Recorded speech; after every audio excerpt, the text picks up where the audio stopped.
Tiap Sabtu dan Ahad pagi kita bisa melihat banyak sekali warga yang berjalan santai sekeliling kebun raya. Pilihan wisata ini populer beberapa tahun terakhir di Bogor, tentunya karena fun sekaligus menyehatkan, murah meriah, serta disukai oleh seluruh anggota keluarga. Selain sekedar jalan santai sekeliling kebun raya juga ada bonusnya loh, yaitu melihat dan berinteraksi dengan rusa totol istana. Vlog ini memperlihatkan pengalaman kami saat melakukan aktivitas wisata santai ini. Ketika itu kami stay di Hotel Royal Bogor yang berlokasi tepat di seberang jalan Kebun Raya Bogor. Hari Ahad pagi sekitar pukul 7 lah ya. Dari Hotel Royal kami belok kiri, tak jauh ada McD serta gerai Kopi Nako di parkiran BNI. Kebun Raya ada di seberang jalan, kita bisa gunakan zebra cross mana saja. Ketika itu kami menyeberang di zebra cross depan McD. Berjalan di pedestrian Kebun Raya, tak jauh kami tiba di kantor pos Bogor. Banyak banget wisatawan yang berada di seputaran sini ketika itu, duduk-duduk ataupun masih meneruskan jogging. Di sebelah kanan ada pintu 2 Kebun Raya, tak jauh selepas kantor pos tadi. Tapi pintu 2 ini biasanya memang tertutup. Pintu 3 yang biasanya terbuka itu yang ada di seberang Lipo Kebun Raya, Lipo Plaza Kebun Raya maksudnya ya. Jalan santai terus hingga tiba di Museum Kepresidenan Balai Kirti. Kirti itu diambil dari bahasa Jawa kuno, artinya kurang lebih bahwa perbuatan baik itu akan dikenang sebagai legacy. Museum ini dibangun pada era Presiden SBY, tepat di sisi kiri jalan masuk ke Istana Bogor. Di sebelah kanan jalan itu berdiri megah bangunan Gereja Zebaot. Gereja ini didirikan pada 1920 pada masa Hindia Belanda. Dikenal juga sebagai gereja ayam karena di puncak atapnya terdapat logo ayam. Di sisi kanan, di balik pagar, sudah mulai banyak nih rusa Istana Bogornya. Cukup banyak pengunjung yang berinteraksi dan memberi makan wortel kepada rusa-rusa istana ini. Ini sebenarnya inti dari aktivitas wisata yang belakangan populer. Jadi selain mendapat experience berinteraksi dengan rusa, juga dapat sehatnya karena kita kan berarti jalan pagi ya, olahraga di sekitar Kebun Raya Bogor. Tampak di sini lapangan barat Istana Bogor, lapangan rumput yang cukup luas ya. Lokasi saat itu ada di pertigaan Ciomas. Kalau belok kiri itu ke Jalan Kapten Muslihat, kita bisa ke alun-alun Bogor dan ke stasiun kereta. Oke, kami terus berjalan ke arah utara menyusuri pinggiran luar Kebun Raya Bogor beserta puluhan pelancong lain yang juga jalan santai bersama. Kalau ditanya parkirnya di mana kalau kita mau berwisata seperti ini? Salah satu opsinya adalah di lahan parkir deretan bank yang ada di jalan sebelah kiri. Lalu kita nyebrang di depan itu menuju ke kawasan kebun rayanya. Tidaknya kami melihat ada logo Bank Mandiri dan Niaga. Kapasitas parkirnya tampaknya cukup besar. Nah, kami lihat banyak banget wisatawan yang memarkirkan kendaraannya di sana, ya mobil ataupun motor.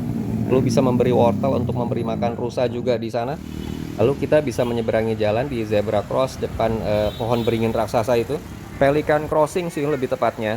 Seperti penyeberangan yang di depan kantor pos tadi juga Pelican Crossing. Di sini sudah banyak menjual wortel untuk makanan rusa yang menjajakan dagangannya. Tapi pada akhir 2022 ya, pada saat PMK penyakit mulut dan kuku hewan ternak itu merebak, Pemkot Bogor pernah melarang memberi makan rusa istana untuk menghindari penularan atau hal-hal lain yang tidak diinginkan. Ya, preventif selalu lebih baik lah ya. Di titik ini kami lihat ramai sekali pengunjung. Kurang lebih ini ada di seberangnya kantor Wali Kota Bogor. Rusa-rusa totol di Istana Bogor itu ternyata punya sejarah yang panjang. Diawali oleh Sir Stamford Raffles yang berkuasa di Jawa saat itu. Pada tahun 1814 ia membawa 6 ekor rusa totol dari perbatasan India dan Nepal. Mungkin karena daerah itu juga dulu kekuasaan Inggris ya. Rusa totol ini spesies aksis-aksis atau dalam bahasa Hindi disebut cital. Memiliki etimologi yang hampir sama dengan citah yang berarti juga berbintik gitu. Ada kemungkinan didatangkannya rusa ke Istana Bogor ini berhubungan dengan jatuh sakitnya istri Sir Stamford Raffles ketika itu, Olivia Marianne. Karena terserang malaria, Raffles kemudian membawa istrinya ke Istana Bogor dan tinggal di sini. Hidup normal untuk sementara, bebas dari urusan pemerintahan. Namun qadarullah harapan ini tidak terkabul. Olivia Marianne akhirnya meninggal pada November 1814.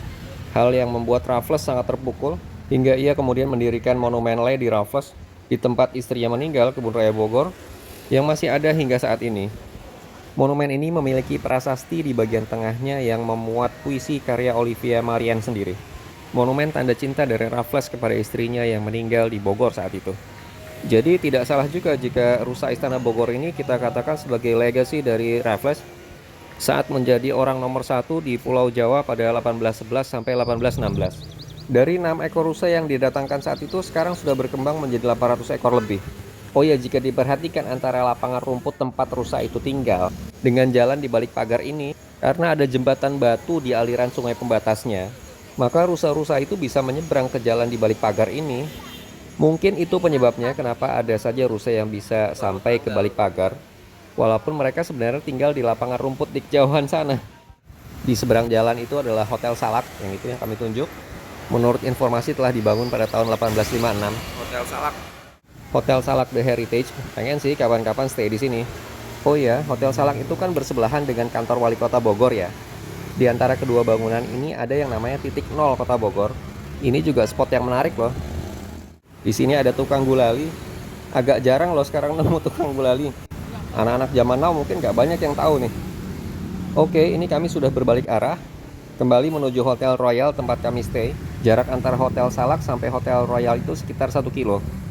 By the way, rusa yang tadi kami lihat ada di balik pagar ternyata masih stay di sini loh. Kenyang banget dia kayaknya karena banyak yang memberi makan. Lumayan lah, berarti kami berjalan kaki pagi itu 2 kilo pulang pergi. Seberang itu gedung SMA 1 Bogor. Kalau yang ini gedung perpustakaan dan penyebaran teknologi pertanian Bogor. Sempat lihat ini juga di pedestrian yang kami lewati.